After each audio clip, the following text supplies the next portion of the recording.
Bonjour à tous!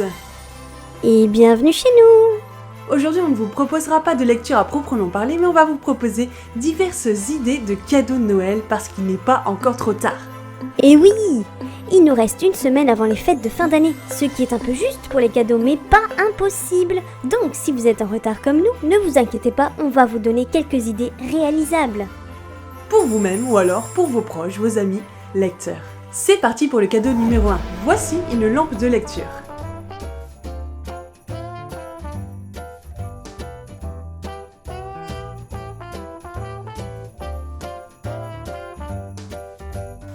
Voilà, et ça éclaire bien ma lecture.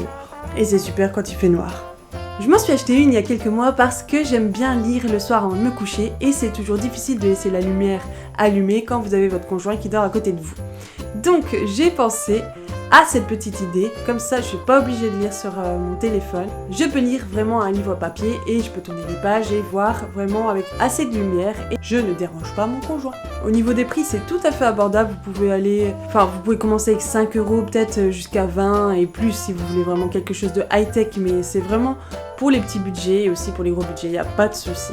Vous pouvez trouver ça dans beaucoup de magasins, Leroy Merlin, la Fnac ou après tous les sites internet que vous connaissez. Deuxième idée, des bougies.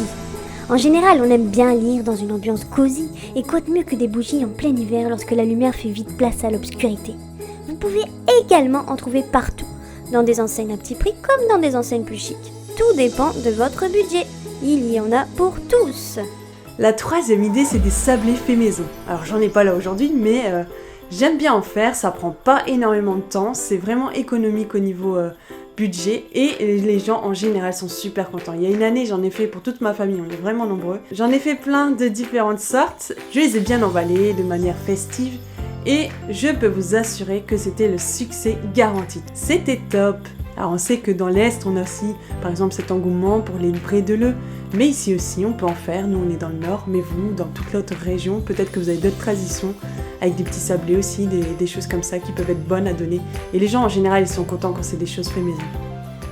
Un autre cadeau qui peut être bien sympa, mais il faut aimer les bains par contre. La petite tablette à poser sur la baignoire, où vous pouvez mettre votre tasse de thé, un bon bouquin. On en a une à la maison et quel bonheur lorsqu'on a un bouquin à lire et qu'on veut être au calme et bien détendu dans un bon bain. Succès garanti! Toutefois, attention à ne pas déraper ou malencontreusement faire tomber le livre dans l'eau, ce serait dommage. Notre tablette, on l'avait achetée à peu près 10 € chez Action, si on se souvient bien.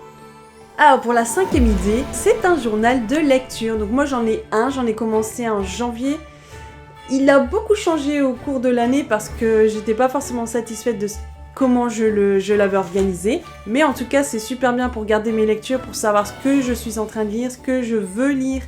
Et aussi faire un petit récap à la fin de chaque mois de ce que j'ai lu pour faire mes chroniques sur Instagram par exemple. J'avais fait un peu du scrap. Hop, j'avais dessiné une petite bibliothèque que j'ai pas beaucoup remplie, mais je vais le faire avant la fin d'année. Il me reste une semaine et demie. What? J'avais fait un défi sur 100 jours aussi, j'en parlerai dans une prochaine vidéo. Et donc j'avais chaque page mensuelle, puis ensuite je collais des images, je notais si j'avais aimé, ma date de lecture, ce genre de choses. Mais j'ai arrêté de faire ça parce qu'en fait, je sais que je vais pas forcément relire, donc moi je noterai juste les titres, je pense, et les auteurs en fait. Donc un journal de lecture, c'est super intéressant. Vous pouvez acheter un cahier où il n'y a rien dedans et puis la personne elle peut le faire elle-même. Ou alors quelque chose d'un peu plus poussé où tout est déjà pré-rempli en fait. Et puis vous ou l'autre personne peut le remplir complètement. Il y a pour tous les budgets aussi, il y a des cahiers qui sont vraiment pas chers et très beaux. Il y en a des plus chers, voilà, comme partout et comme pour tout en fait. Et ce qui est sympa, c'est que vous pouvez offrir aussi des stickers, des petits stylos, toutes ces choses-là qui égayent aussi le cahier. En général, on aime ça. Sixième idée, une carte cadeau de la librairie de votre choix. Et si vous n'avez pas trop d'idées, alors il y a toujours ça. On nous a offert une carte cadeau pour nous acheter ce que nous voulions à Cultura. Il est fort probable qu'on s'achètera quelques bouquins, hein. Et niveau budget, vous mettez ce que vous voulez.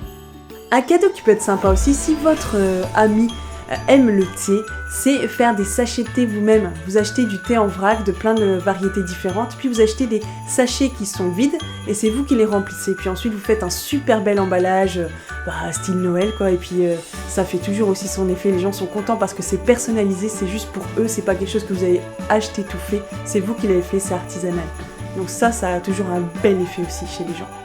Quelque chose qu'on avait vu passer sur le net, c'est le vase transparent avec une expression en lien avec la lecture. On en a acheté un pour vraiment pas grand chose et c'est super joli, que ce soit vide ou alors avec un bouquet dedans. Ou même des fleurs séchées, pourquoi pas. Il y a tout un tas de cadeaux encore qu'on pourrait faire plein d'idées. Vous pouvez offrir des puzzles, des box littéraires, des abonnements Kindle en e-book ou même en audio, des vêtements avec des citations, des expressions sur la lecture, des livres. Vous pouvez aussi offrir une entrée à un salon littéraire par exemple. Vous pouvez offrir un livre collector, un livre dédicacé, des marque-pages, une liseuse si vous avez un peu de finances. Plein de choses existent. Et pour tous les budgets, c'est ça qui est bien. Un plaid, une tasse, acheter des bouquins dégriffés ou alors d'occasion en très bon état pour créer vous-même votre box. Il y a un tas de choses qu'on peut faire, et avec tous les budgets possibles. Suffit juste d'être imaginatif et créatif. Et comme on dit maintenant, il n'y a plus qu'à. Ce sera une vidéo plus courte pour aujourd'hui, mais elle est remplie d'amour et de plaisir à partager tout ce qu'on a en tête, pour faire plaisir à des lecteurs ou des lecteurs en devenir, pourquoi pas. Alors on s'est super bien amusé à faire cette vidéo, on a cherché des idées, on espère que cette vidéo vous plaira, qu'elle vous donnera des idées si vous n'avez pas encore tout acheté ou tout fait pour vos amis, vos proches ou même peut-être pour vous-même. On peut se faire des cadeaux à nous aussi. N'hésitez pas à vous abonner, à activer la cloche, à laisser des commentaires, ça fait toujours plaisir. C'était les mots d'or, à la semaine prochaine.